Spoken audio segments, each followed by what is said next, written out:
Lately, God has been pressing me to embrace uncertainty. There are a lot of ways I'm trying to lean into what I believe He is saying and what I believe He is doing. And so often, I'm left with more questions than answers, more unknowns than solutions. And in the midst of some significant frustrations, God reconnected me with Scott Maderer. I met Scott years ago when I was on his podcast, Inspired Stewardship, and he's actually the one who connected me with Morgan James Publishing. We've reconnected here and there, but it was this conversation where we leaned into the idea of uncertainty that I really felt like God was saying a lot while still not saying all of what I wanted him to say. Scott feels strongly about the importance of leaning into loving God and others with curiosity. And in that space, he has learned to embrace uncertainty. We spent time talking about this in the last episode, and it seems it's something we need to press into even more. What if uncertainty can be more than a lack of knowing? What if there can be spirit-led uncertainty, a way of positioning ourselves in relation to God that actually allows us to love Him and love others more fully? If you've got a lot of uncertainty in your life right now, this conversation with Scott might encourage you. You're listening to episode 240 of the Where Did You See God podcast.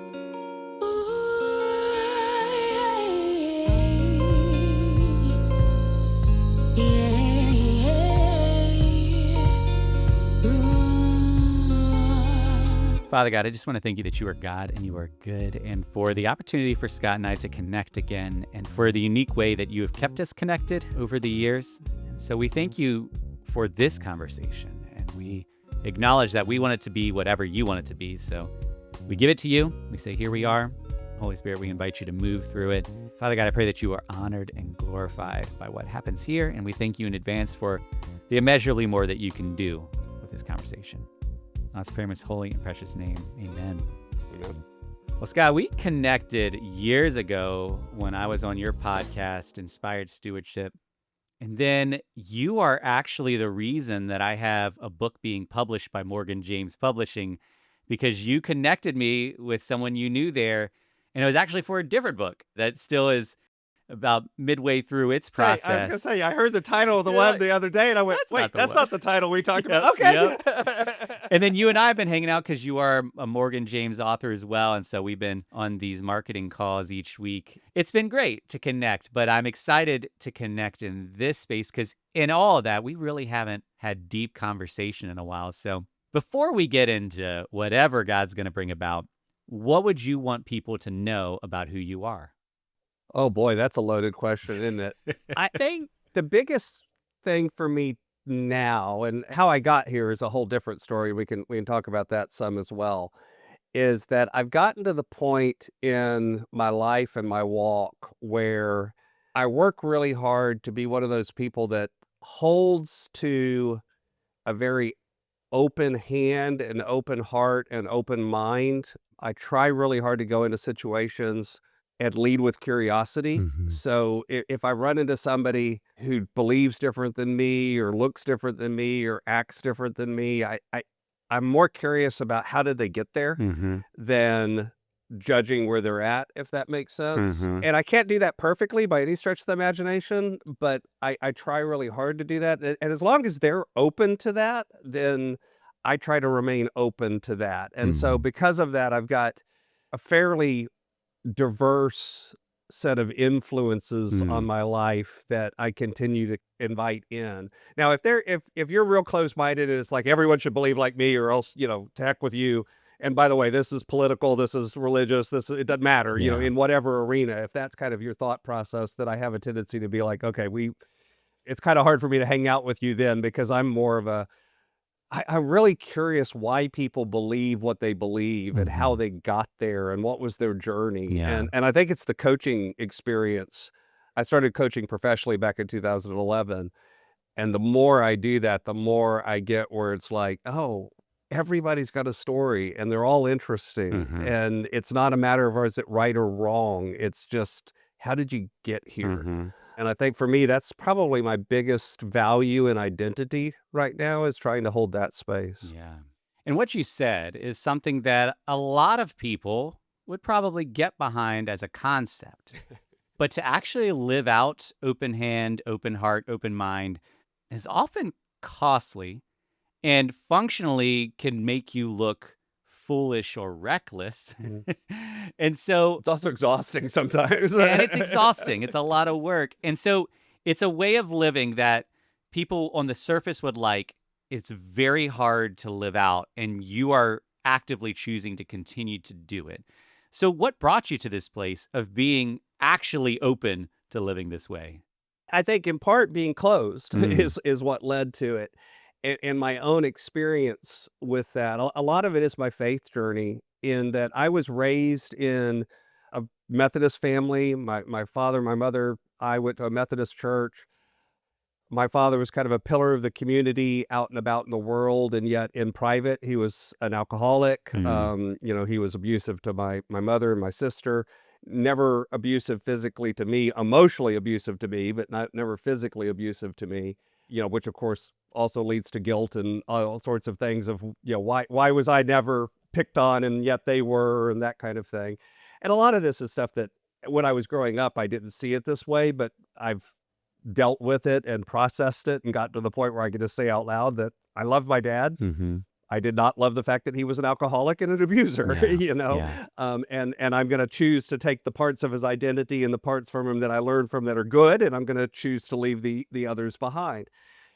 But that took a long time. I Mm, I left the church. I had a lot of negative experiences with church members who, for instance, I was always curious and exploring, and so I went and read the Quran, and I mm, got told by somebody that because of that, I was automatically going to hell. mm, mm-hmm. Just the fact that I'd read it. Doesn't matter whether I believed it, doesn't Yeah. matter whether I just read it. And I'm like, that's not the kind of God that I want to hang out with. Mm-hmm. I mean, I don't see it that way. I don't feel that way. And I've read the books and studied, and then I struggled with that. And so my solution was to leave, to kind of say, well, if this is what everyone is saying being a good Christian is, well, I'm obviously not this, so I must not be a good Christian, Mm, you mm-hmm. know, and that kind of thing. And so I went off to college and spent a number of years kind of away from the church. I called myself an atheist. Looking back on it, I really wasn't. I was more of an agnostic in terms of I was doubting and searching, but I wasn't really believing, and I didn't really have that faith yet. Mm-hmm. And yet, through all of that, looking back on it, I see God operating in my life and showing up and putting things in my way, like my current wife. I've been married once before and divorced to a high school sweetheart, and then eventually got remarried to my current wife. And she was a believer, but she was never pushy about it. She Mm-hmm. was just, open. So it was like, okay. And then I had a period, my wife and I went through a period of financial struggles where I was school teacher at the time, made about $40,000 a year. We were like $60,000 in debt. I was suicidal Mm, because of finances. The irony is I would come home late at night on a long curvy road, and I would listen to talk radio to keep me awake while I was plotting how I could pretend to fall asleep and drive off the road. mm. And if you think about that, the irony of, wait, you're keeping yourself awake Yeah. thinking about falling asleep, Yeah. which again, it tells me that deep down, I'm going, I don't want to leave like that. This is not right. This Mm-hmm. is the wrong feeling. But at the surface level, I felt literally worth more dead than alive, Mm-hmm. which I think a lot of men, especially, and women as well, but especially for men, because of the way we're wired to want to be providers and provide security and safety and those sorts of things. When we struggle financially, a lot of times that shows up in feelings of worthlessness and lack of worth. And Mm-hmm. that definitely was true for me.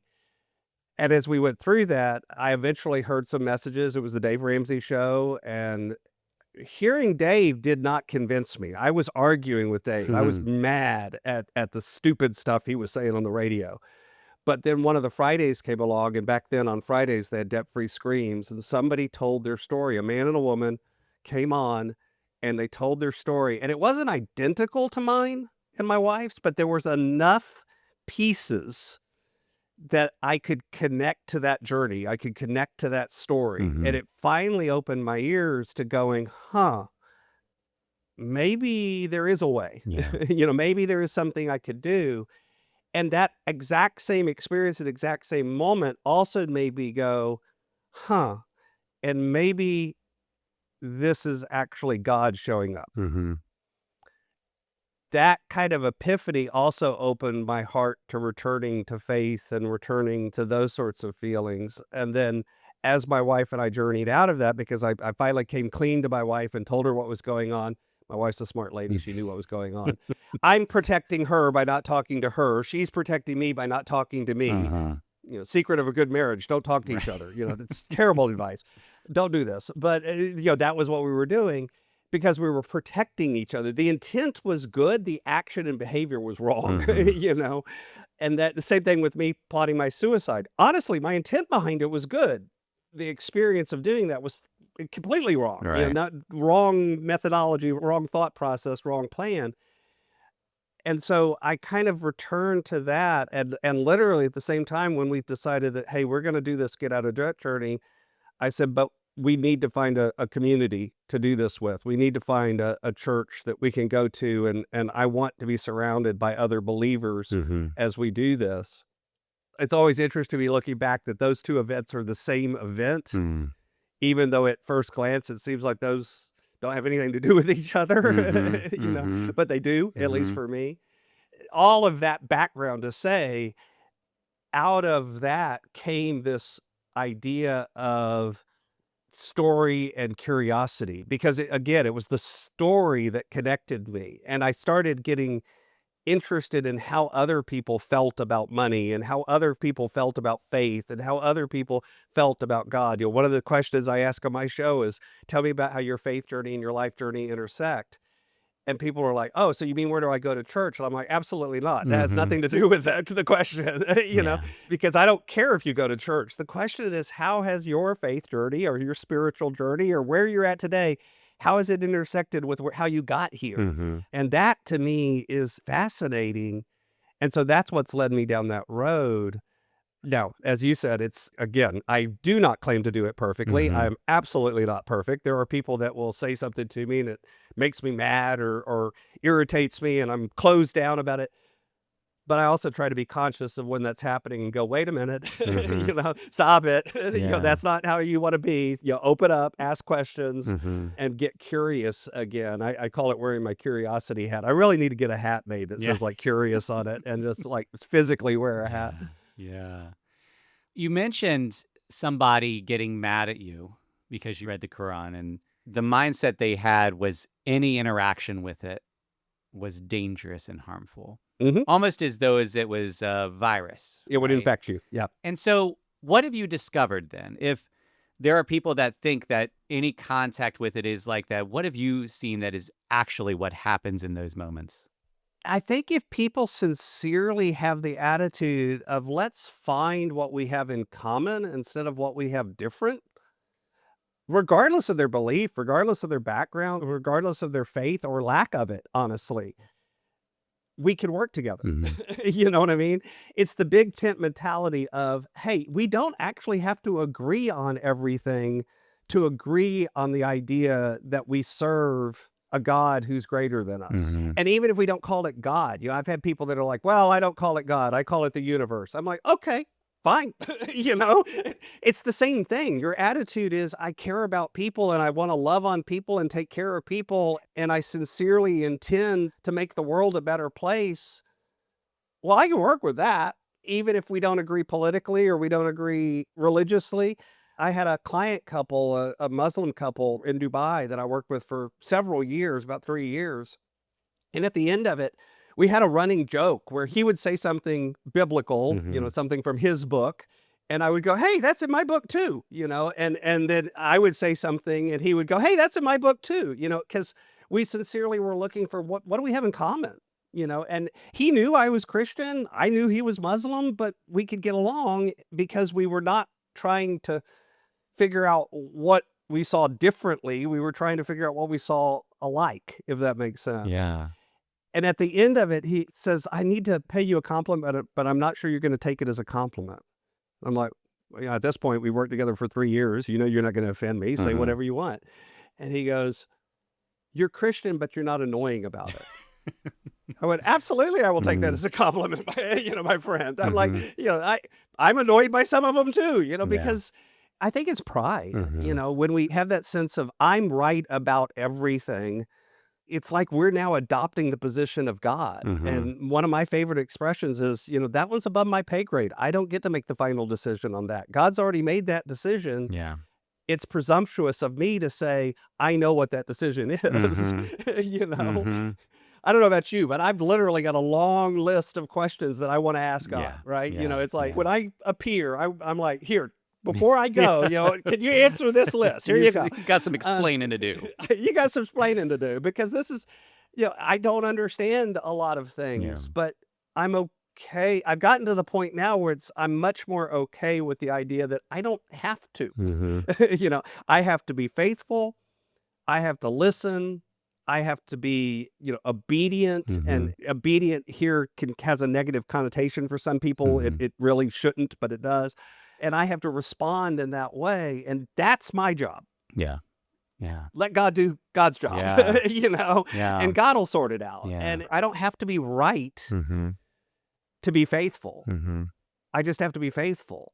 And when you can remember that, you stop feeling like you have to justify everything. And that's, again, I think it's pride. I know for me it was, and it was arrogance. It was justifying how I felt and who I was. It was looking for the ammo. It's confirmation bias, if you want the fancy psychology term, right? I'm going to go through the Bible and find everything that says I'm right. Yeah. I'm going to conveniently ignore anything that says I'm wrong. Yeah. And then I'm going to go through this book and I'm going to look for anything that says look, I've got a long list of things that say I'm right. Therefore I'm right. And it's, no, you're not. Yeah. You mentioned two things, and there's this middle space that I want to talk about. So you were just talking about how you've gotten to a place where you are content not knowing everything for now. In eternity, you're going to have the questions, but right now... eventually I want an answer. You're willing to have the humility to say, I don't know. And then it was implied that some of why people are resistant to this approach is they're afraid it's going to lead to more questions, lead them to doubt their faith. And for a while, deconstruction was a big buzzword. And people were very afraid of this idea of any amount of doubt is bad. Any questions are bad. And you're leaning into this space where you're talking to people who may have wildly different, possibly even conflicting views and mindsets. Some would say that could lead to more questions, more doubt, and pull you away from your faith. But I'm getting the impression that the opposite has often happened. So how has entering these spaces actually answered some of your questions, actually deepened your faith? Again, I think it's made me more comfortable that my gut feeling of there is a God and I'm not God. It's gotten me more comfortable with the fact that I don't know. I think it's opened my mind more. So yes, it has caused me to question. And yes, I have deep questions about faith and God and, what is the right interpretation of this message or that scripture or whatever. And I study it and I'm one of these people that I'm a nerd. I'll read the books that nobody else reads, and unless you're in seminary, that kind of thing. Literally, there's a pastor at our church that's going through seminary, and she and my wife and her husband and her went to breakfast the other day. And she's like, I like talking to you because I could talk about stuff from seminary class and you actually know what I'm talking about. I'm like, I read the books. It's like I've done everything but actually go get the piece of paper because I don't feel like I'm called to have that piece of paper. I said, because it's fascinating to me to learn and it makes it richer. I'll use an analogy. So I have a background in science. My degrees are in biochemistry and genetics. And I've been told by people things like, oh, the fact that the science behind a rainbow has to take away the magic of looking at a rainbow. And I'm like, no, it makes it richer. The fact that I can look up and go, okay, that's light physically being scattered by drops and broken into these different wavelengths. And that's why I can see these colors. And, oh, look there where they blend. I understand all of this empirically. but I can still look at a rainbow and have that poetry in my heart of, wow, look at God's beauty and God's creation and how wonderful nature is in creating this spectacle. Here out of the storm comes this breaking light, and how that means the return of dawn and joy and these, wow, what an analogy and a metaphor for life and for experience. I can have both of those experiences. Having one doesn't lessen the other, and doesn't take it away. Yeah. And so that's kind of the feeling, is out of that questioning and the study of the history and the theology and the culture and how have different things been interpreted over the years? When was this word added to the Bible, or, this passage was changed, and you go look at the history of the different interpretations of it. Mm-hmm. That to me makes the experience richer of going, and yet through all of that, God is working. Mm-hmm. We're imperfect. We're not getting it right, Yeah. but God's perfection still shows up. Yeah. Even when we do our darndest to screw it up, Mm-hmm. and sometimes I think we go out of our way to do it. Mm-hmm. God still goes, yeah, but eventually, guess what? It's going to come back around and you'll get there. Yeah. Yeah. You'll get there. I have patience. You may not have faith in me, but I have faith in you. Mm-hmm. You'll get there. And God continues to operate in that space. And when I got to that point, it got a lot easier to go, oh, questioning doesn't take away faith. It is part of faith. Mm-hmm. I don't think the opposite of faith is doubt. I don't think doubt is the opposite of faith. I think pride is the opposite of faith. In some ways, I almost think certainty is the opposite of faith. Mm. Because let's face it, if you knew the truth, then believing it doesn't take faith. Mm-hmm. It is the truth. You know what I mean? You don't actually have to have faith to operate in a place of certainty. Yeah. Faith operates in the place of uncertainty. It's like thinking somebody with no fear is brave. No. If you have no fear, you're not brave. Mm-hmm. You have no fear, Mm-hmm. Mm-hmm. But if you have fear and you run into the fire anyway and rescue that's bravery. Yeah. That's what we look Yeah. at and go, that's brave. Yeah. It's operating in that place of doubt and questions and uncertainty, at least for me. And I don't think this has to be true for everyone, but at least for me, that's where I actually start to see God more Mm-hmm. rather than less, Mm-hmm. because I have to trust the fact that God knows the answer. I Yeah. don't. Yeah. It's Yeah. I don't know, it's a weird thing, because you're right. I get pushback a lot of, well, no, studying the context, it's a slippery slope. If you study this, then now you're going to start to question everything in the Bible. And I'm like, well, yeah, I kind of do, Yeah. Yeah. And I don't think that's necessarily a bad Yeah. thing. Yeah. To not have questions is to imply that we perfectly understand all things. Mm-hmm. And there is a way to question things that's not disrespect or defiance to God. Yeah. And, what's interesting is you were talking about the difference between certainty and uncertainty.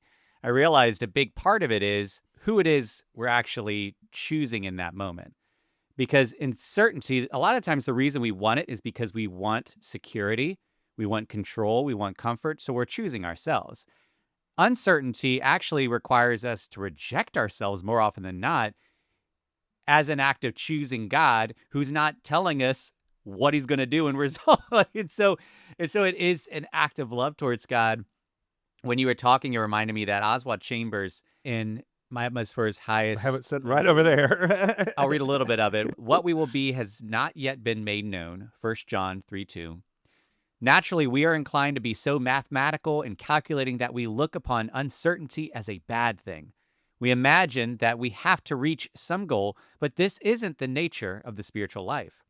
The nature of the spiritual life is that we are certain in our uncertainty. Certainty is the mark of the common sense life. Gracious uncertainty is the mark of the spiritual life. To be certain of God means that we are uncertain of the rest, never knowing what a day may bring. This is generally said with a sigh of sadness. It should be said with a burst of breathless expectation. We're uncertain of the next step, but we're certain of God. Which leads me to something I was thinking as you were sharing, because we're talking about being open-minded, open-hearted, open-handed when interacting with others, but also in our interaction with God. But this is also infiltrated into your everyday life because you've described ways that you lived and understood reality that you no longer carry now, Hmm. ways that you understood what involvement with religion should look like, moments where you realized life isn't worth living.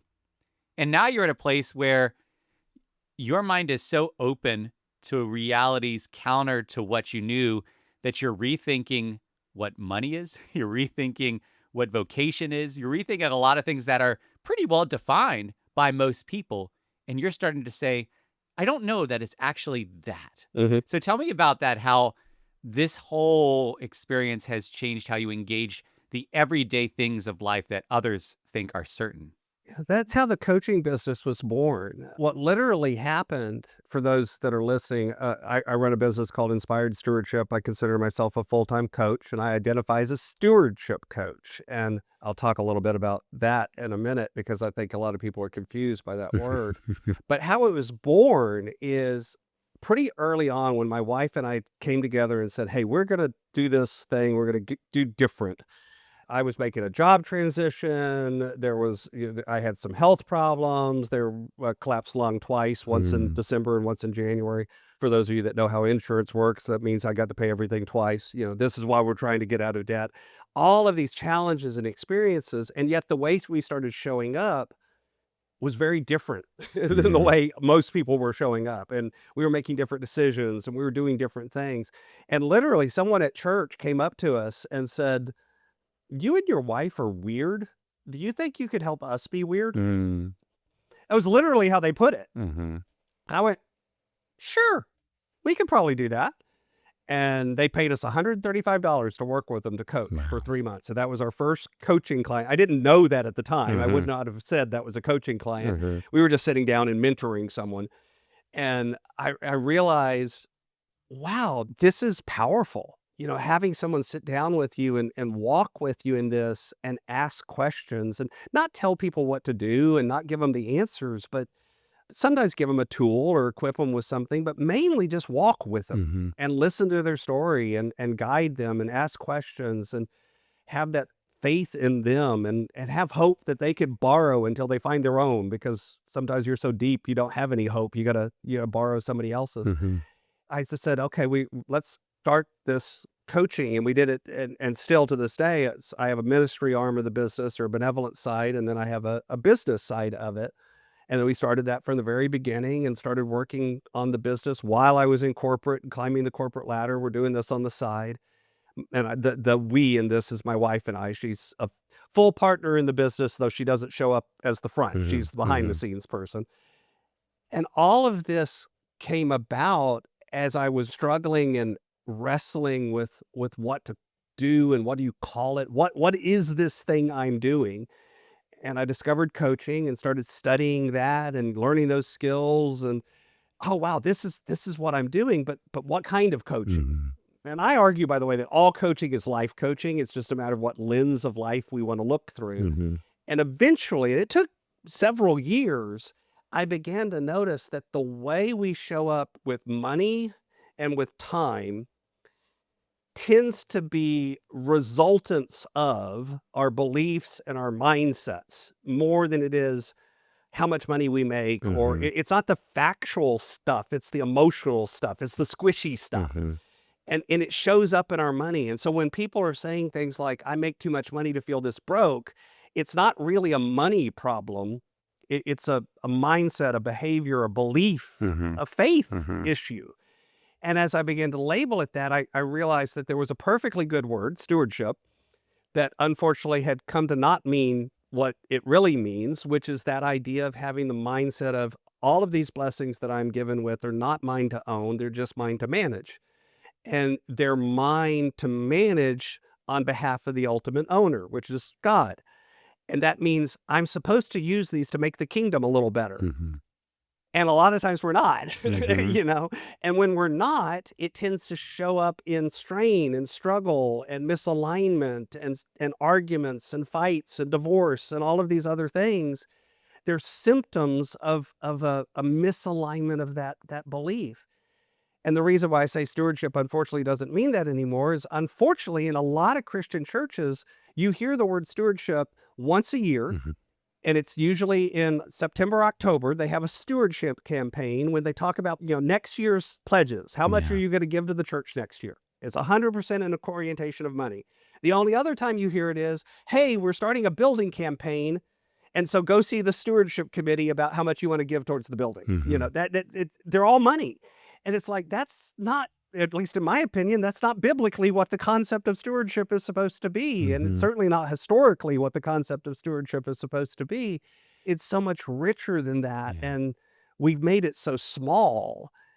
And so I've leaned into that idea of, if we can recapture that and start to lean into that idea of, if you have that moment where you're sitting there at a table and you hear that story from the waitress about how her van broke that morning and she barely managed to get to work and her van's still on the side of the road. And boy, I'm not even 100% sure I'm going to be able to get it fixed. Mhm. And you've got $800 in your wallet because you're driving cross country on vacation, and God's telling you, leave an $800 tip, leave the tip, Mhm. and it's not about money. It's about the faithful action to what God is calling you to do. Yeah. If God calls you to show up in a certain way, whether that's financially, whether that's with your other giftings, whatever it is, Mhm. it's easier to make the analogy with money, but it shows up everywhere. And what ends up happening instead is, I think we kind of fight against that feeling. And, and again, being transparent, I struggle with it too. That's one of the reasons I talk about it all the time, is Mhm. because the more I talk about it and talk to people about it, the easier it is for me to do it. Mhm. Mhm. I lean into it because it is a struggle to listen all the time. And by the way, the waitress story is actually a story of my wife and I. While we were getting out of debt, we left Mm. an $800 tip. Mhm. We're sitting there going, well, we've got $800 that we're supposed to do something else with, but God's telling us to do this. Yeah. And I'll be honest, my wife was the one who heard God better than me, because and she usually is, by the Yeah. Yeah. way. Yeah. Mm. She's the empath. I'm a bit oblivious, but I have learned to listen. My shins thank me for Yeah. that, because if I don't listen, she reminds me Uh-huh. occasionally with a light tap to the shins. Uh, well, and what you're talking about is hard on many levels because, one, you are inviting people to internalize an entirely different understanding of how reality works. Mm. Because the way we experience reality working is there are certain needs that we have, biological needs. You need food, Yeah. you need water, you need shelter. And the reality is, more often than not, to get those things, you need money. I mean, you have to pay a water bill, Yeah. you have to pay for your food, you have to pay rent. And there is a way that you get that money. And we all kind of hold out that we'll get lucky and win the lottery or something like that, or find a bag of cash. But most often it is you have to get a job to get that money. And then once you have that money, the reality is you have to hold that money because there's so many reasons you can lose it. Yeah.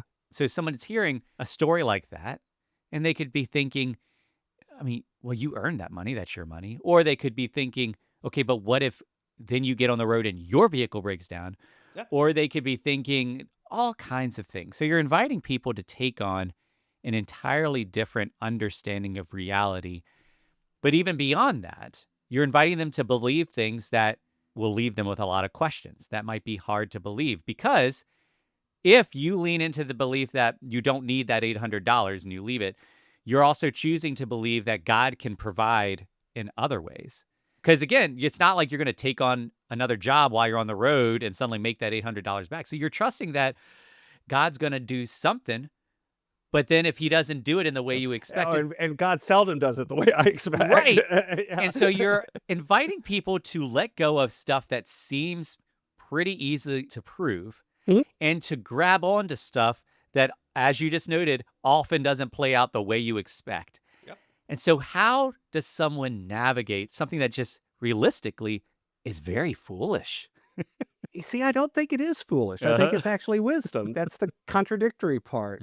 I would agree that it could feel foolish. Yep. And I don't think there is a difference between doing this in a wise way and doing this in a foolish way. Okay.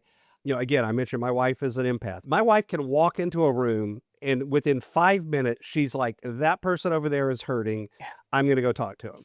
And I'm going, how can you tell? I'm overloaded by the fact that there's people in the room, I'll be honest. I'm very much the introvert, don't like parties and too noisy and all of that stuff. And she'll just seek out that person. She knows that they're hurting. She knows they need help. She's going to go find them and she's going to go talk to them and try to help them. Yeah. And unfortunately, every once in a while, I get blessed with that gift when I need it because my wife lends it to me and God, transfers it over to me. And I hate every minute of it. It's very uncomfortable. I literally look at her sometimes like, how do you live your life like that? That's bizarre to me. That's why there's two of us. And that's why we need both of us, is because we see the world differently. And together we kind of see it more complete.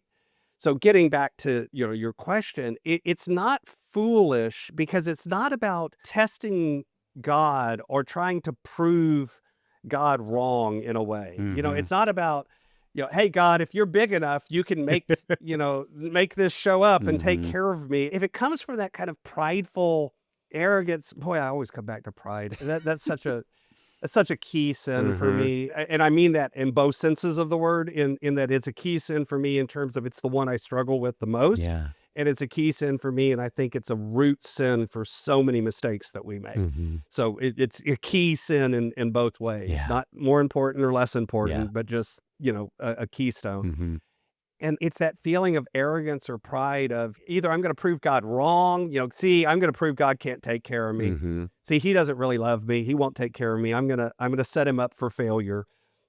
Really? And yet we do that, right? We go through bad experiences. We go through, I mentioned double lung, and the second time it's like, why are you doing this? God, come on, dude. I learned the first time. I don't need to repeat this. Let's get over it. Obviously there was more there that I don't know, And so it's that ability to just lean into faithful following with wisdom and with listening and trusting the situation. Again, I think it takes faith to do that because I don't know about you, but there's times where God will tell me, okay, Scott, you need to do this. Writing the book, great example. We're both in the book world. Writing the book, Inspired Living, and God's like, you need to write a book. He started telling me that years before I wrote the book. And I argue, I'm not a writer. I don't write. I hate writing. There's a way you can do it. Just write the book. Yeah. Oh, I don't want to, blah, blah, blah, blah. And eventually it's like, oh, yeah, there is a book here and there is a way I should do it. And it doesn't involve sitting down at a computer and banging my head against it because I hate writing. Okay. And so I tell people I talked a book, right? My podcast became a book. It's listening to God and God going, here's the next step. And me going, no. Tell me the next 32 steps and tell me exactly where they end up. And God going, do you really have faith? Do you really believe in me? Because if you do, if you really trust me, you don't need 32 steps. You need one. I'll be honest. Usually that's all I can handle anyway. Right. So it's like, so I'm like, all right, because usually the step that God's given me is way bigger than I'm comfortable taking. And I'm going, really? You want me to do that? Yeah. Go do it. But, and, and then eventually I take that step and then things open up. That's where I come back to God shows up in ways that you don't expect.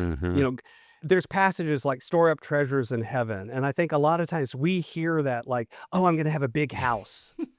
That's not what that means. Those treasures aren't material goods. It doesn't mean your bank account's going to be bigger. Trust me in this, test me in this, and I will pour out blessings in abundance to you. A lot of people interpret that passage about tithing. It's not, oh, if I give 10%, God's going to show up at the 110% in my bank account. That's not what that means. But yet it does mean that you will be blessed. And some of those blessings are going to be internal in terms of your feelings and your beliefs and your contentment and your sense of, I have been faithful and I have done what I've been called to do, And then some of them will be external, and then some of them will show up in the form of other people. Because that's the other thing I've discovered is it turns out people like helping people that help people. Mm. So when they sense that your heart is caring and loving and sincere and your intent is good, people have a tendency to go, oh, let me help that person. Yeah. Let me connect you to Paul, or let me introduce you to this person, or let me do this thing for you Mm-hmm.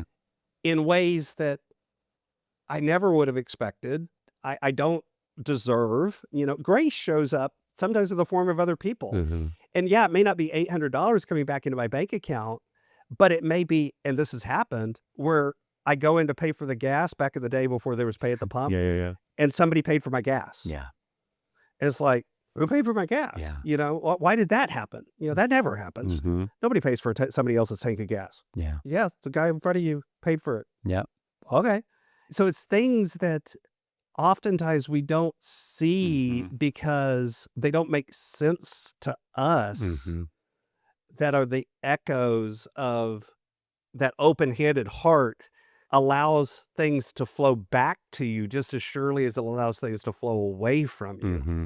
When you have that openness, I've seen that happen, where when you have that closed-minded and closed-fisted, yeah, things can't get away from you, but things can't get in either, and Yeah. those things that get in, again, it's not just money in my bank account. Sometimes it is, Mm-hmm. but it's connections, it's relationships, it's opportunities, it's all sorts of bizarre coincidences, Mm-hmm.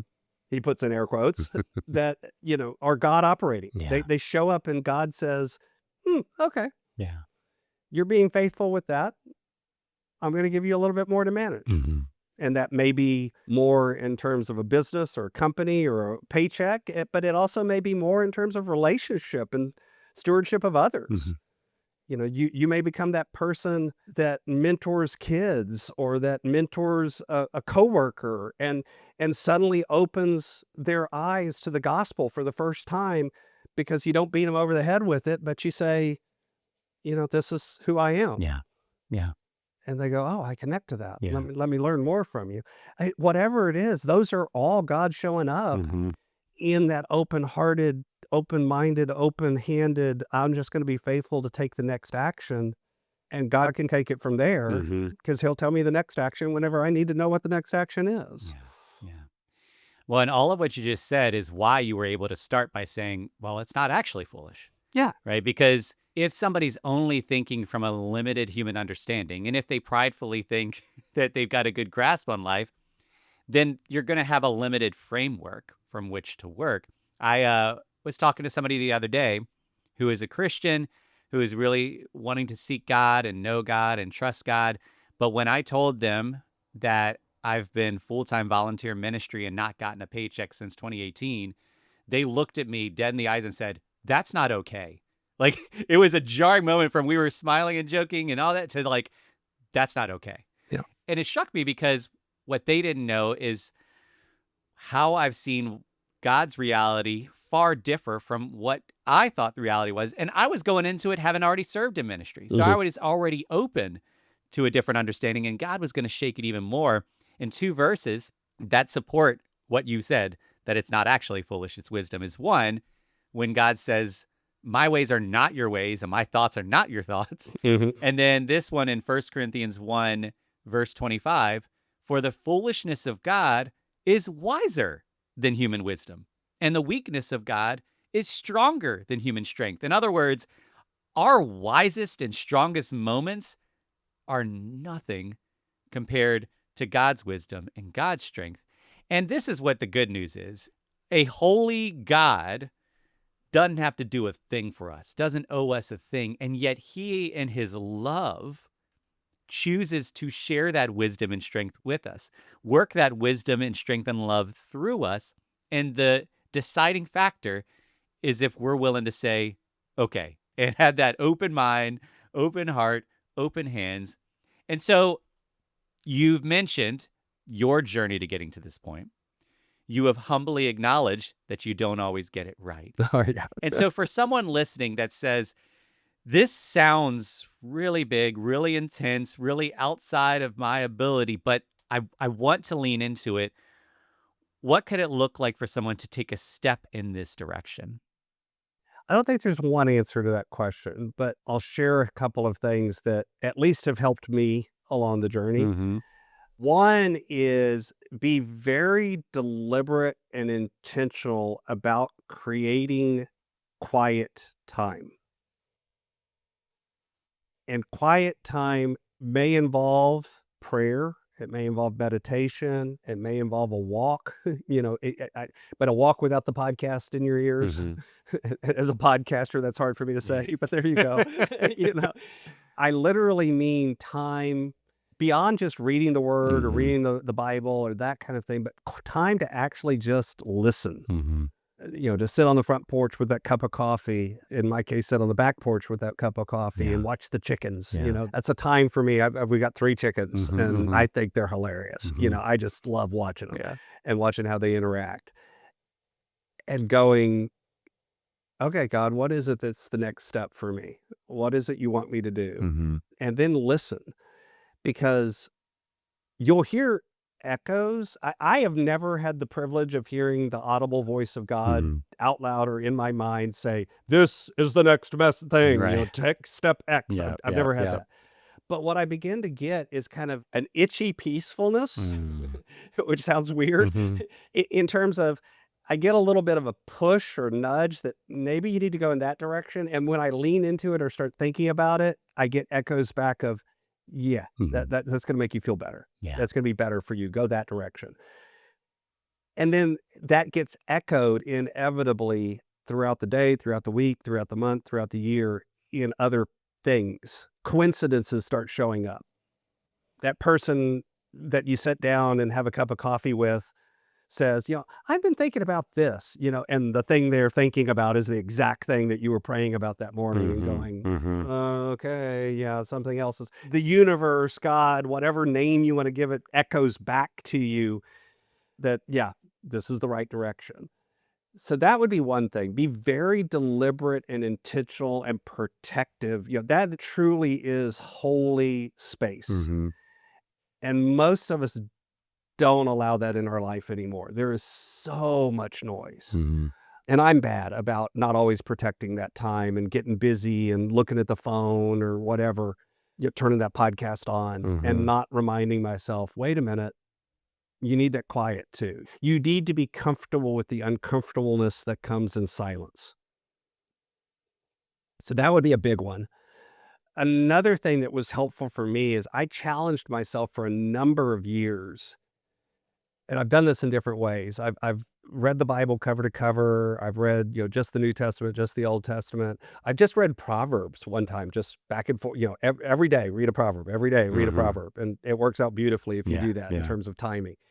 And I'm not doing it to memorize scripture. I'm not doing it to have that attitude of, oh, look, I can quote 17 passages from the Bible or whatever. It's more of a let me see what I'm receiving from the Word of God. Mm-hmm. And again, I'm empirical minded, so I'll read different versions, Mm-hmm. of the Bible and different interpretations and different translations. And I'll read a study Bible and look at the notes, and then Yeah. I'll get a Yeah. different study Bible because they'll have different notes, and, Mm-hmm. and I want to hear and feel the richness of the Word. Mm-hmm. So be active in the Word, I guess is what I'm trying to say. I think some of us read the Bible, but we read it very passively. We Mm-hmm. read it as a book. Mm-hmm. At least for me, I've gotten more richness and more connection and more of that open-minded feeling when I read it in an active, experiential way. Yeah. What moment is showing up in my life right now Mm-hmm. in that chapter, in that verse, in that book, whatever it is. And don't just do it once. Mm-hmm. That's the other thing. I think there are many Christians out there who've never actually read the whole Bible. Mm-hmm. And you're missing so much.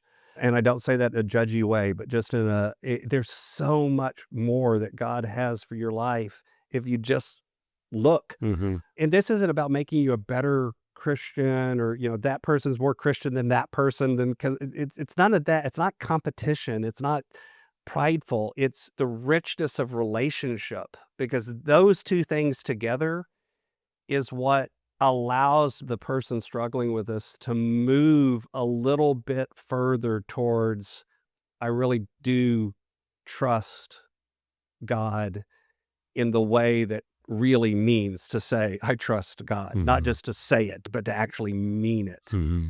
And again, it's not a perfect process, and it takes time. It's a process, not an event. I've said several times, I'm still not perfect at it by any stretch of the imagination. Mm-hmm. It's the journey is wrestling with those two things. So I would pick one of those, both of those, and start down that road. And I think you're well on your way. That's really good. Well, and somebody might be listening and thinking, oh, I need more than that. And the good news is they can connect with you in Inspired Stewardship. So if somebody wanted to connect with you, what could that look like? The easiest way is I actually put together a page over on my website just for your listeners. So if you go to inspiredstewardship.com and then just /see God, do it all as one word, no space or anything, just SEEGOD. There's some stuff there that about my book. You heard me mention Inspired Living earlier. Mm-hmm. My podcast, you can go back and listen to Paul on that, is on there, as well as a way that you can connect with me or shoot me a message. And I'd be happy to chat with anyone at any time about any of this. That's great. And as we close out, is there anything else that God's putting on your heart that you feel led to share? I guess the only thing I would say is I think so many of us today are trapped in echo chambers, Mm-hmm. whether it's Facebook or Instagram or the news or whatever. So much out there is feeding to us one view of things. Mm-hmm. There's an experiment, right, where you put a ball in front of two people, right? One side of the ball is painted black and the other side is painted white, and each person's looking at it, and you say, okay, what color is the ball? Mm-hmm. And of course, one person says white, and the other person says black. And they'll get in a knockdown, drag-out fight about whether or not it's white or black, and the answer is it's both. You're just each only seeing one side. And I think so often today we're doing that.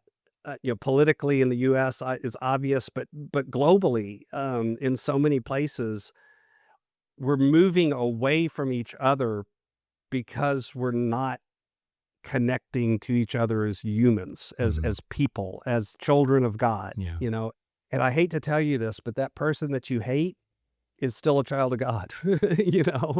And by the way, if that person that you hate is you, you're still a child of God. Because it's been me at times that the person I hated the most has been myself at times, right? So it's just being open to the fact that we don't have all the answers, and that's okay. But boy, wouldn't it be a better place if we actually just asked each other the questions and then listened to the answers.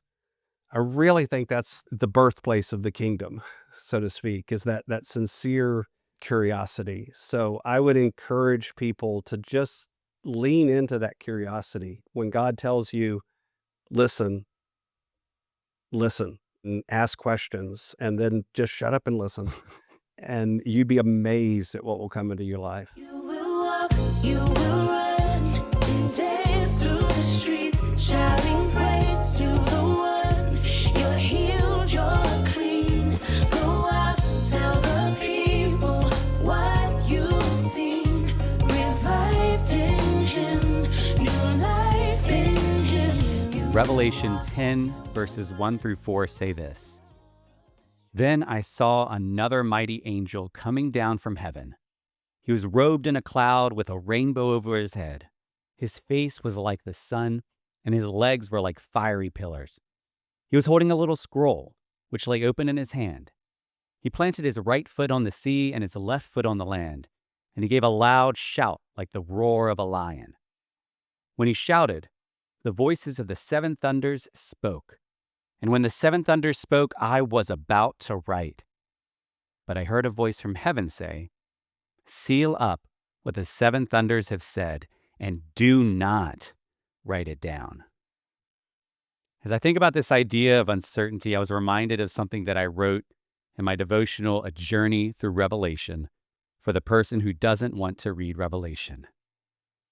This is day 13, titled, You Will Never Fully Understand Revelation. I'm sorry to be the bearer of bad news, but if you're reading Revelation to fully understand it, this chapter makes it clear you won't. Verse 4 is where it happens. And when the 7 thunders had sounded, I was about to write. But I heard a voice from heaven saying, Seal up what the 7 thunders have said, and do not write it down. Something was said that was so important, John felt it needed to be written. But he was told to seal that information up from us. In other words, God is telling us, no matter how much you study Revelation, there are elements you will never be able to access. This is actually a gift. God knows our bend towards control and amassing information, and understanding is one of our paths there. He doesn't want us on a path to control. He wants us on a path to Him. He has barred us from full knowledge to protect us from ourselves. We see the same thing in the garden. God, in full transparency, showed the fullness of His knowledge in the form of 2 trees, and in His wisdom told Adam and Eve they shouldn't eat of them. God knew their bodies couldn't handle the potency of that fruit. They ate, and God was shown right.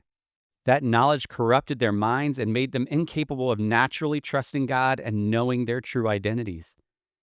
God wasn't withholding, He was protecting.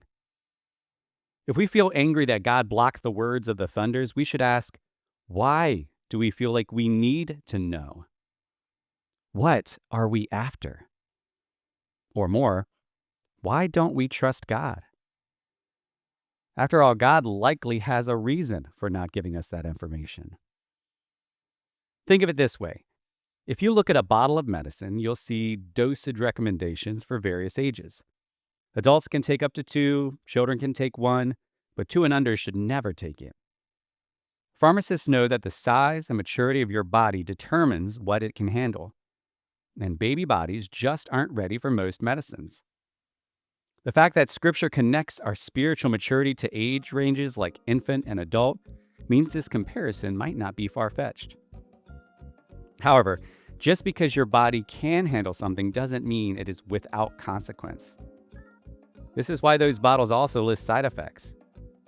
Sure, you could take this medicine, but understand that it may make you nauseous. Even the sweetest tasting medicines can wreak havoc on our bodies even as they heal. But if a medicine is necessary for our survival, we will accept the side effects. John is offered a scroll that he is told will be like honey in his mouth, but bitter in his stomach. Why does John eat something that will have negative consequences? Because he trusts God, and God's angel told him to eat. We must grow in understanding our motives for taking things in. If it's for control, comfort, or any other human reason, the consequences could wreck us. If it is in obedience to God, even the worst consequences will be worth it. If you are wrestling with uncertainty, if you are wrestling with a deep desire for God to explain things, consider the scenario that God is giving you a gift and not telling you everything. What if, in this Spirit-led uncertainty, God is giving you an opportunity to know Him more deeply? What if releasing knowing everything else frees up our minds to see God more fully? Uncertainty isn't a bad thing. What we have to figure out is why we want to know what we want to know, and if we're willing to let it go. And as we do, we can ask ourselves, where did you see God?